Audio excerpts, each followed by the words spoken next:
Dalam video amatir pengguna tol, terlihat pengendara sepeda motor ini melaju dengan kecepatan cukup tinggi di kilometer 12 tol Jakarta-Tangerang pada Jumat 8 Desember. Pria pengendara sepeda motor ini bahkan melaju di jalur cepat sehingga mengganggu dan membahayakan pengguna tol lain. Setelah melaju sejauh 5 km, pengendara sepeda motor ini akhirnya diamankan petugas patroli jalan raya Induk Bitung di pintu tol Karangtengah, Tangerang. Kanit PJR Induk Bitung mengatakan pengendara sepeda motor ini masuk ke dalam tol melalui pintu tol Kebonjeruk, Jakarta Barat. Kepada petugas, pria bernama Martin tersebut mengaku masuk tol lantaran mengikuti petunjuk dari aplikasi Google Maps saat akan menuju kawasan Karawaci, Tangerang. Akuannya mengikuti Google Map dan dia tidak tahu caranya mengubah ke mode sepeda motor. Dihimbau untuk pengguna jalan apabila mengikuti Google Map kita bisa mengubah mode sepeda motor menjadi mengubah mobil menjadi sepeda motor. Setelah dilakukan pemeriksaan, pengendara sepeda motor yang nekat masuk ke dalam tol Jakarta-Tangerang tersebut akhirnya mendapat surat tilang. Dari Kabupaten Tangerang, Banten, Aimarani Anyus melaporkan.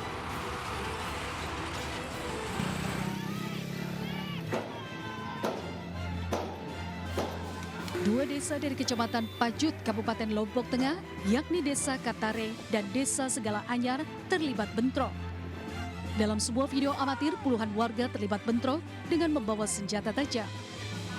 Peristiwa ini terjadi lantaran adanya warga dari Desa Ketare yang terciduk saat mencuri lampu reklame di Jalan Bypass Bil Mandalika dan pelaku pencurian dihakimi warga. Tidak terima pelaku pencurian dihakimi, warga Ketare pun langsung turun dan terlibat bentrok dengan warga Segala Anyar. Akibat kejadian ini, dua warga luka-luka akibat terkena senjata tajam, korban pun langsung dilarikan ke rumah sakit. Sementara itu, polisi kini berjaga di perbatasan dua wilayah tersebut dan telah melakukan penyekatan untuk mengantisipasi adanya bentrok susulan. Salah seorang warga Ketare tidak mencuri lampu reklame, papan reklame yang di ujung sana. Ketahuan sama warga Dusun Kadek, hanya dipukuli. Kita evakuasi dan kita amankan. Tadi warga Ketare tidak terima kejadian itu. Warga dihimbau untuk menahan diri dan tidak melakukan hal-hal yang diinginkan untuk tetap menjaga kondusivitas. Dari Lombok Tengah, Nusa Tenggara Barat, Emma Duyanti, iNews melaporkan. Ini Pak, tidak kayak Pak. Ini Pak.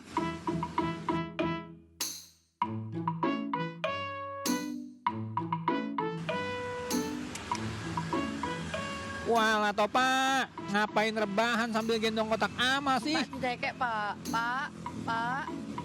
Jangan-jangan si bapak ini lagi mencongkel kotak amal nih. Padahal udah ditegur sama warga, tapi si bapak malah teriak cuek aja cekiders.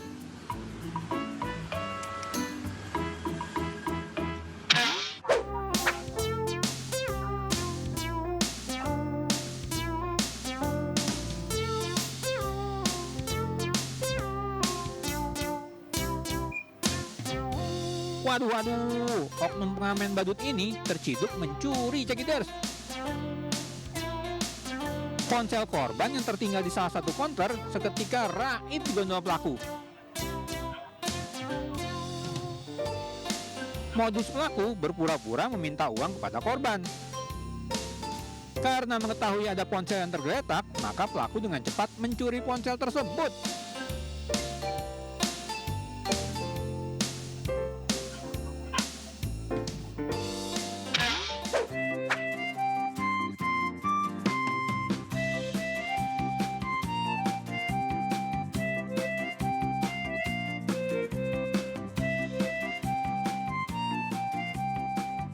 Cekiders di rumah, kalau naik motor jangan sekali-sekali menyimpan ponsel di dashboard motor ya.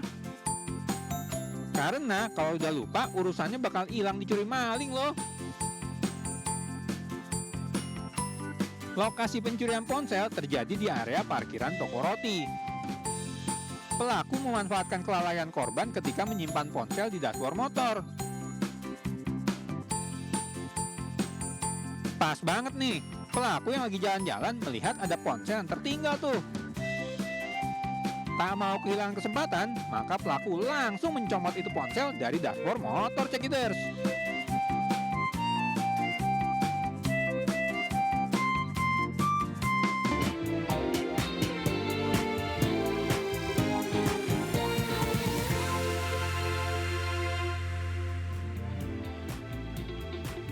Halo, selamat pagi pemirsa. Selama 60 menit ke depan kami telah menyiapkan sejumlah informasi menarik.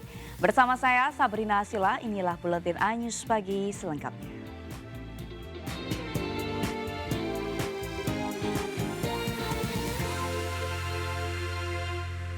Pemirsa, hujan deras yang mengguyur wilayah Wonosobo, Jawa Tengah menyebabkan bencana tanah longsor dan banjir di beberapa titik di wilayah Wonosobo. Dari kejadian tersebut, pasangan suami istri meninggal dunia akibat tertimpa material longsoran tanah.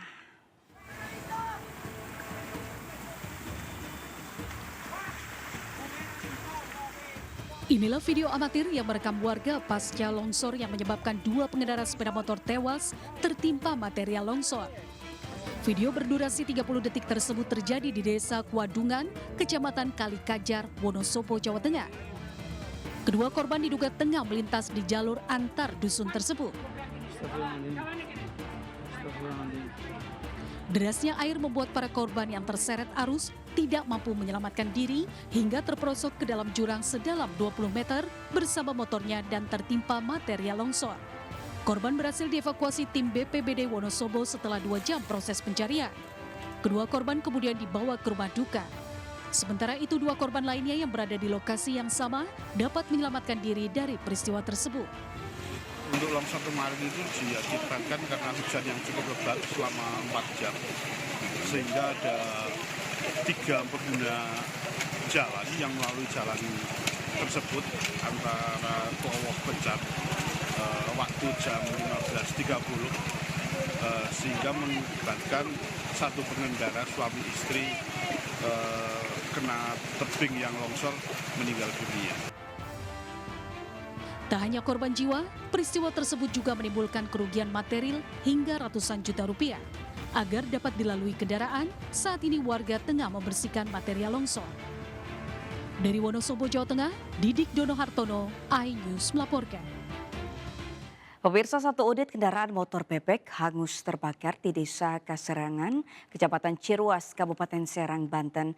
Pengendara motor berhasil menyelamatkan diri meski kendaraannya terseret truk sejauh 100 meter dan hangus dilalap si jago merah. Pak, ini di Cipandan, Pak, di Cipandan, Pak, pas. 1 unit kendaraan roda 2 hangus terbakar di Jalan Raya Serang, Jakarta, tepatnya di Desa Kaserangan, Kecamatan Ciruas, Kabupaten Serang. Peristiwa berawal saat korban melaju ke arah Tangerang. Saat di lokasi kejadian, korban hendak menyalip truk di depannya, namun saat menyalip, stang motor korban menyentuh roda belakang truk dan terjatuh hingga motor korban masuk ke kolong. Beruntung korban selamat karena melompat dari kendaraan. Sementara motor yang dikendarainya terseret hingga 100 meter dan terbakar. Motor kebakar asalnya ketarik, Pak. Ketarik ya? Begitu ketarik, dia orangnya loncat, Pak. Loncat ya? Iya, loncat. Begitu loncat, motor ketarik sama mobil. Langsung kebakar, meledak. Cara motor tersebut, ya kenapa? Karena di saat tersenggol dan motornya masuk ke bawah truk, benda tersebut lompat dari motor tersebut. Kini kasusnya ditangani Satlantas Polres Serang. Dari Serang, Banten, Mahesa Apriyadi, iNews melaporkan. Seorang nelayan dilarikan ke rumah sakit akibat luka serius usai diterkam ikan hiu di perairan Laut Nias Utara. Nelayan ini bersama 2 orang temannya berniat mencari gurita dengan menyelam bebas ke dasar laut. Nelayan asal desa Sifahandro, Kecamatan Sawo, mengalami luka serius di bagian tubuhnya akibat diterkam ikan hiu saat menyelam bebas di perairan laut antara Pulau Wunga dan Pulau Mause di Kecamatan Lahewa, Kabupaten Nias Utara. Peristiwa ini terjadi saat nelayan mulai beraktivitas seperti biasanya di tengah laut. Awalnya korban bersama 2 orang nelayan lainnya menggunakan kapal kayu untuk mencari gurita. Setelah ketiganya berpencar menyelam bebas ke tengah laut, terdengar suara seperti ada ikan besar yang membantingkan ekornya ke permukaan laut. Secara bersamaan, satu di antaranya nelayan ini diterkam ikan hiu. Melihat kejadian tersebut, 2 orang nelayan yang tersisa langsung menuju kapal kayu menyelamatkan diri. Beruntung satu nelayan yang diterkam ikan hiu ini berhasil diselamatkan dan dibawa ke dermaga pelabuhan Lahewa. Dengan bantuan pihak personil Polsek Lahewa bersama warga setempat, korban dilarikan ke puskesmas untuk penanganan darurat. Saat korban sampai, kami melihat bahwa seluruh tubuh korban dipenuhi dengan luka-luka yang tidak beraturan seperti gigitan binatang buas, di mana seluruh tubuh korban seperti tercabik-cabik. Karena keterbatasan perawatan medis, maka kami merujuk ke Rumah Sakit Thompson untuk perawatan yang lebih lanjut. Karena kondisi kritis akibat luka serius di sejumlah tubuhnya, pasien kemudian dirujuk ke Rumah Sakit Umum Dr. Thomsenias di Gunung Sitoli. Dari Kepulauan Nias, Sumatera Utara, Imam Jayalase, iNews melaporkan. Pemirsa, puluhan orang melakukan aksi demo di depan Gedung Kementerian Dalam Negeri Gambir, Jakarta Pusat. Mereka mendesak agar Mendagri Tito Karnavian segera mencopot PJ Bupati Banyuasin Hadi S. Rustam lantaran diduga kerap melakukan praktik nepotisme dan merubah struktur APBDP untuk kepentingan pribadi.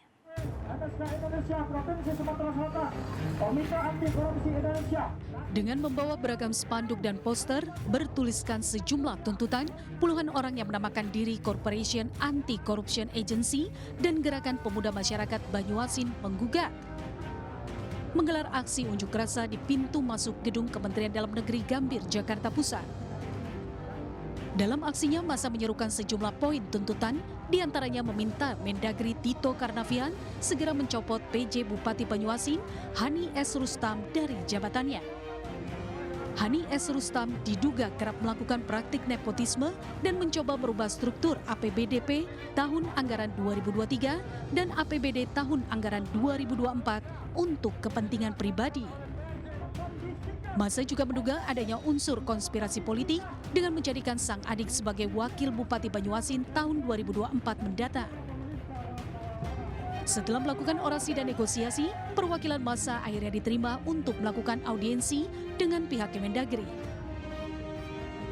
Kami ini datang dari Kabupaten Banyuasin, Provinsi Sumatera Selatan. Kedatangan kami sebenarnya merupakan puncak karena di Banyuasin sendiri itu kami telah melakukan hal yang sama.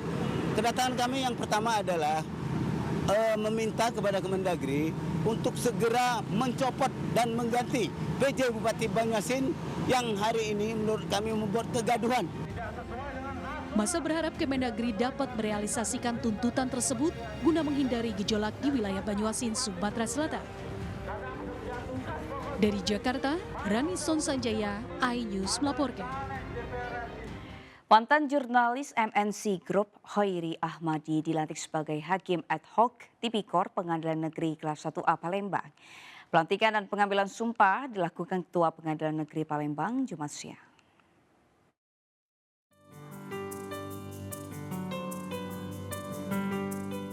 Pelantikan pengambilan sumpah Hoiri Ahmadi sebagai Hakim Ad Hoc Tipikor diwakilkan Wakil Ketua Pengadilan Negeri Kelas 1A Palembang, Fahmiron, dan dihadiri seluruh hakim, panitera, dan jajaran pegawai pengadilan negeri.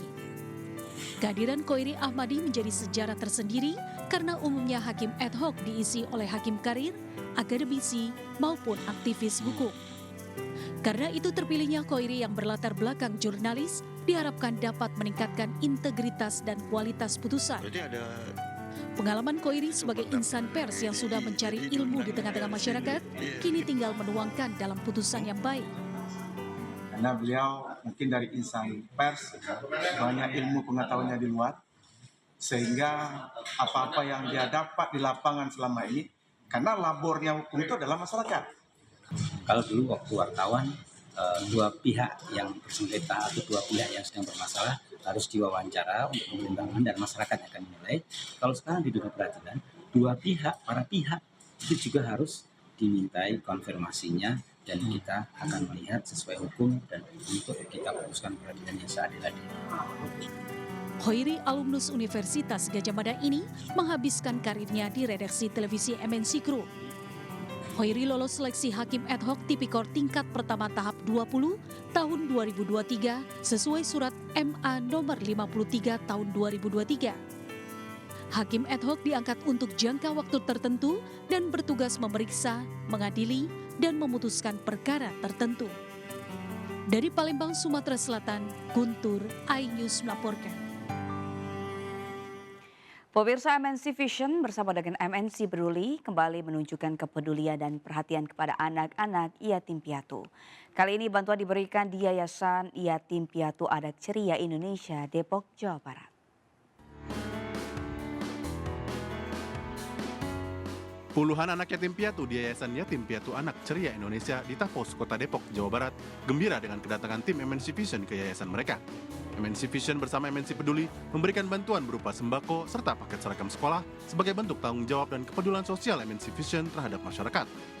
Alhamdulillah ini kita rutin kita lakukan, dan kali ini sambutan dari dari pengurus yayasan, dari anak-anak juga luar biasa, dan kali ini semoga apa yang kami donasikan di sini bisa membawa kebaikan. Mudah-mudahan MNC Vision serta MNC Peduli semakin banyak berbagi ke sesama, serta semakin banyak menebar kebaikan sehingga bisa lebih bermanfaat untuk sesama. MNC Vision bersama MNC Peduli akan terus menebar kebaikan bagi sesama sebagai bentuk tanggung jawab dan kepedulian terhadap masyarakat. Dari Depok, Jawa Barat, Yung Rizky, iNews melaporkan.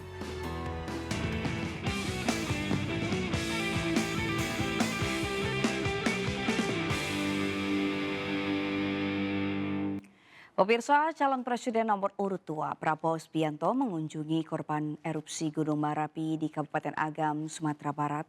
Dalam kunjungannya, Menteri Pertahanan Republik Indonesia tersebut mengucapkan turut berbela sungkawa dan mengapresiasi sekaligus berterima kasih kepada para relawan dan petugas yang bekerja tanpa pamrih demi kemanusiaan.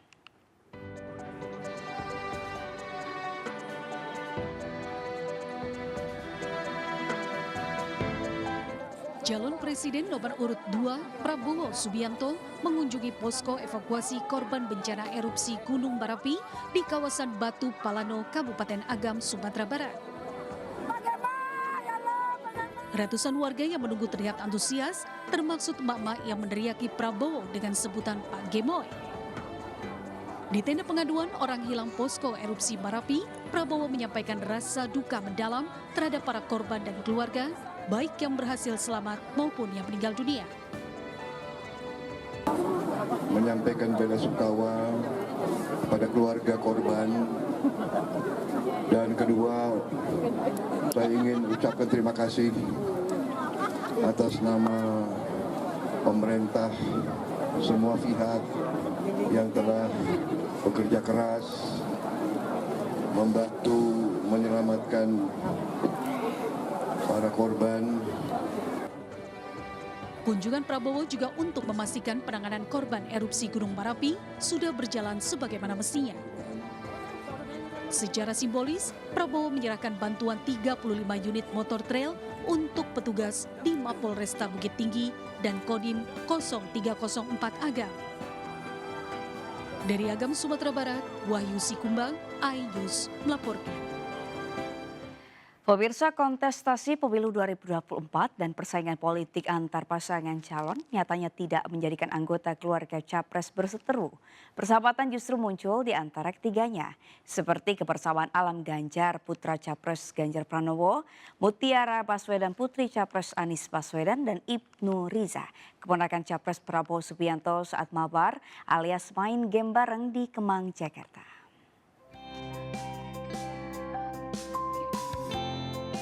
Alam Ganjar, Mutiara Baswedan, dan Ibnu Riza tampak akrab berbincang dan bermain bersama di Kemang, Jakarta.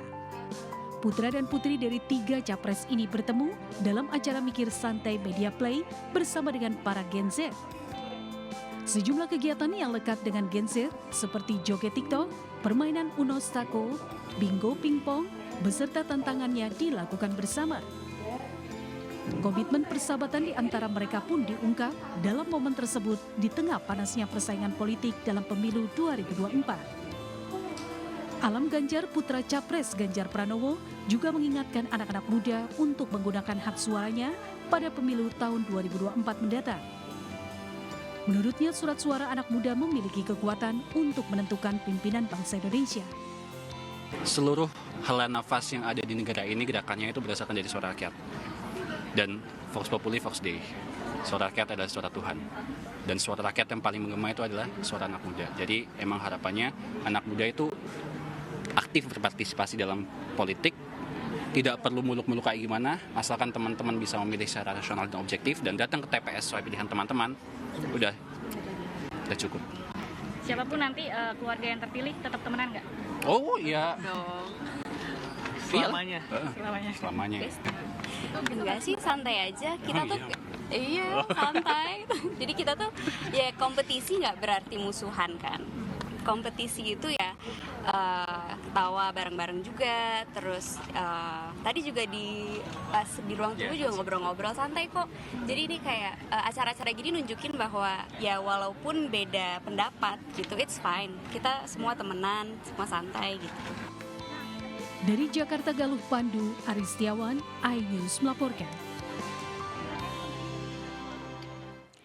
Pemirsa, Ketua Dewan Pakar Tim Pemenangan Ganjar Mahfud Sandiaga Uno bersama gerbong pecinta Sandi Uno mengadakan bazar sembako murah di Kota Bukit Tinggi, Sumatera Barat. Sandi bersama P3 yang sudah banyak dikenal masyarakat sengaja menggelar kampanye linear untuk mengkontribusikan suaranya untuk kemenangan Ganjar Mahfud. Tim pemenangan Ganjar Mahfud gerbong pecinta Sandi Uno for Ganjar melakukan kampanye linear di Kota Bukit Tinggi, Sumatera Barat.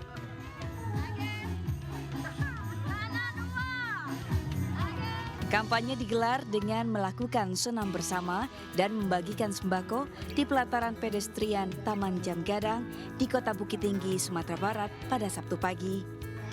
Warga Bukit Tinggi antusias mengikuti momen yang jarang terjadi, yaitu dapat senam pagi bersama Sandiaga Uno.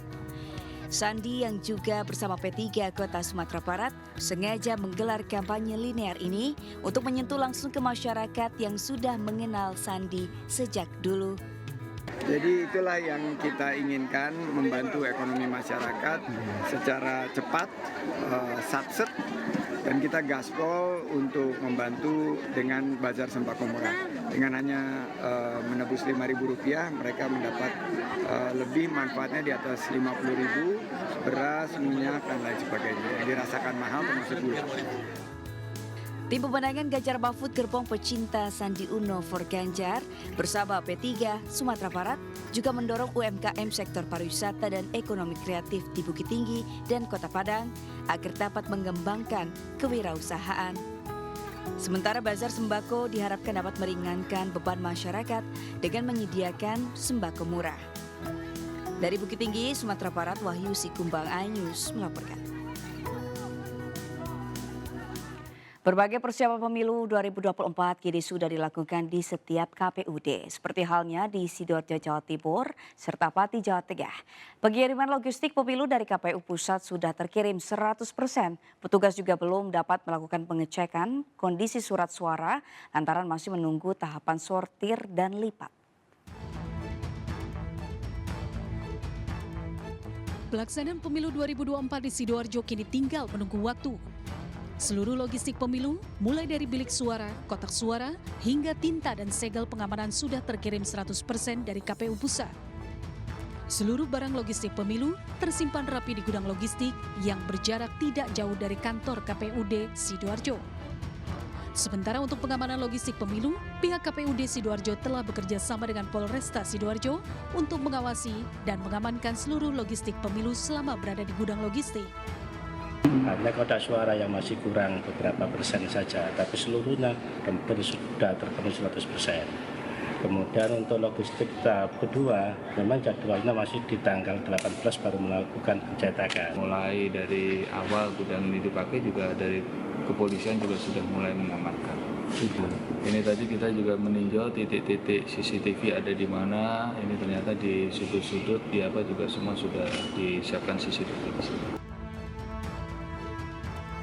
Sementara di Pati, Jawa Tengah, sebanyak 6 truk berisi surat suara pemilihan DPR RI DPRD Provinsi, dan DPRD Kabupaten atau Kota tiba di KPU Pati.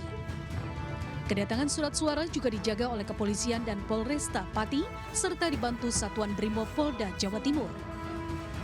Surat suara ini pun disimpan di gudang logistik KPU Pati, dan selanjutnya surat suara bakal dilakukan proses penyortiran dan pelipatan ketika semua surat suara tiba di Pati, yaitu surat suara Dewan Perwakilan Daerah dan pilihan Presiden.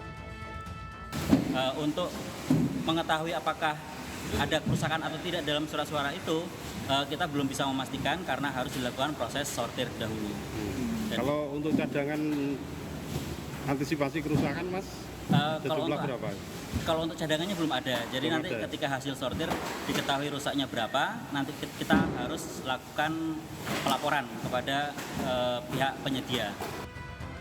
Distribusi surat suara diawasi oleh Bawaslu sejak proses pencetakan di Surabaya dan memastikan pergerakan surat suara dari percetakan sampai di gudang logistik sesuai perundang-undangan. Tim Liputan iNews melaporkan.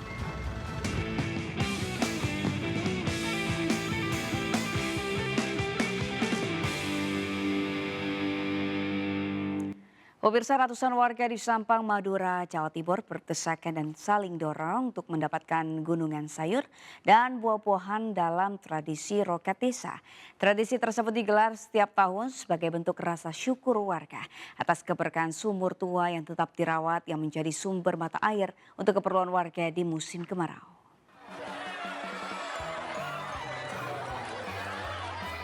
Ratusan warga Dusun Sumber Agung, Desa Pangaringan, Kabupaten Sampang, Madura, Jawa Timur rela berdesakan dan saling dorong untuk berebut gunungan. Bahkan anak-anak pun rela terjepit dan ikut berebut gunungan aneka sayuran dan buah-buahan. Meski saling berdesakan, namun anak-anak mengaku senang karena bisa mendapatkan buah dan sayur dengan gratis. Salad, bawang, nanas. Rencananya mau dibuat apa ini? Dimakan. Gimana perasaannya, senang ya? Harapannya ya senang lah. Semoga Alhamdulillah, semoga berjalan dengan lancar. Pangaringan Sumur Agung, semoga kedepannya lebih maju terus. Sebelum dibagikan, gunungan dan tumpeng makanan diarak dari balai desa ke perkampungan dengan lantunan hadra dan pertunjukan pencaksilat khas Madura. Para sesepuh dan warga kemudian menggelar doa bersama sebagai ungkapan rasa syukur yang menjadi keyakinan warga dengan adanya sumur tua yang tetap terjaga untuk kebutuhan air warga yang tetap mengalir deras. Tradisi rokat desa rutin digelar setiap tahun dan terus dipertahankan untuk melestarikan warisan leluhur. Dari Sampang, Madura, Fathur Rahman, iNews melaporkan. Pemirsa, ratusan guru mengikuti Jambore yang diselenggarakan di Subang, Jawa Barat. Selain sebagai ajang silaturahmi, Jambore tersebut digelar untuk memperjuangkan nasib mereka yang hanya mendapat honor 100 ribuan per bulannya.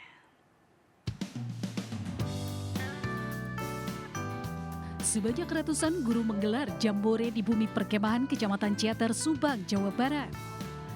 Jambore yang diikuti oleh ratusan guru diniyah atau guru agama non-formal se-Jawa Barat.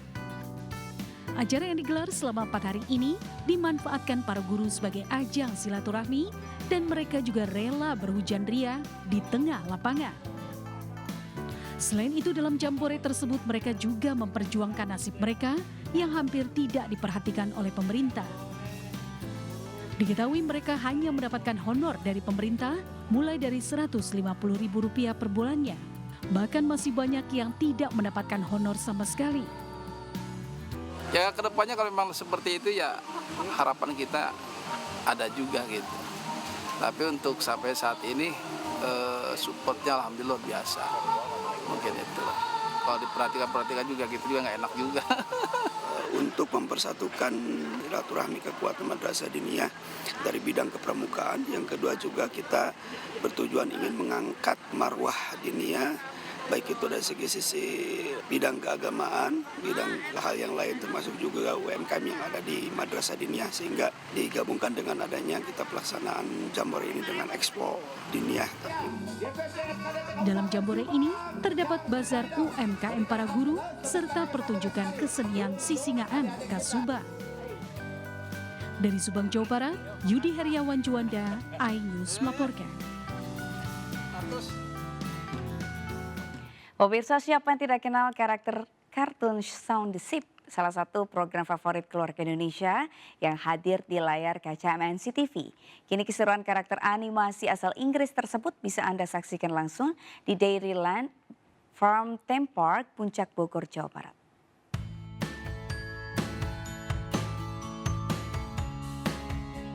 Mengisi liburan sekolah yang tinggal beberapa pekan lagi, MNC Licensing menggelar acara Shaun the Sheep Journey to Dairyland Farm Theme Park Puncak Bogor, Jawa Barat. Event yang digelar mulai bulan Desember 2023 hingga Februari 2024 ini menampilkan karakter kartun Shaun the Sheep yang memberikan pengalaman liburan tak terlupakan bagi para pengunjung. Tak hanya berjumpa dengan karakter Shaun dan Bitzer, pengunjung juga mendapat edukasi dan berinteraksi langsung dengan satwa yang ada di Dairyland Farm Theme Park Puncak. Ini event Shaun the Sheep pertama kali kita kerjasama dengan theme park yang ada di Indonesia, dan kedepannya kita harap juga akan ada kerjasama dengan theme park atau mall-mall kita ke depan yang lainnya. Dan yang pasti tujuan kita adalah ingin menciptakan supaya masyarakat Indonesia lebih mengenal lagi dengan karakter Shaun the Sheep dan juga lebih mencintai karakter Shaun the Sheep. Cimory Dairyland berharap dapat memberikan pengalaman tak terlupakan para pengunjung kami, dan tentunya dengan event kolaborasi Shaun the Sheep ini bisa memberikan tidak hanya menghibur, tapi juga memberikan edukasi kepada keluarga. Hanya Shaun the Sheep, MNC Licensing juga memiliki sederet karakter lainnya, seperti Kiko, Bima S, Si Entong, Titus, dan Zana, yang dapat mengisi keseruan keluarga Indonesia dalam mengisi liburan sekolah. Dari Bogor, Jawa Barat, Wildan Hidayat, iNews melaporkan. Dan pemirsa, informasi tadi sekaligus mengakhiri perjumpaan kita hari ini. Mari ulurkan tangan Anda untuk berbagi kebaikan kepada sesama bersama MNC Peduli melalui nomor rekening di bawah ini atau dengan scan kris berikut melalui aplikasi uang digital Anda. Informasi lebih lengkap dapat diakses di mncpeduli.org. Saya Sabrina Sila pamit undur diri. Terima kasih, selamat pagi, sampai jumpa.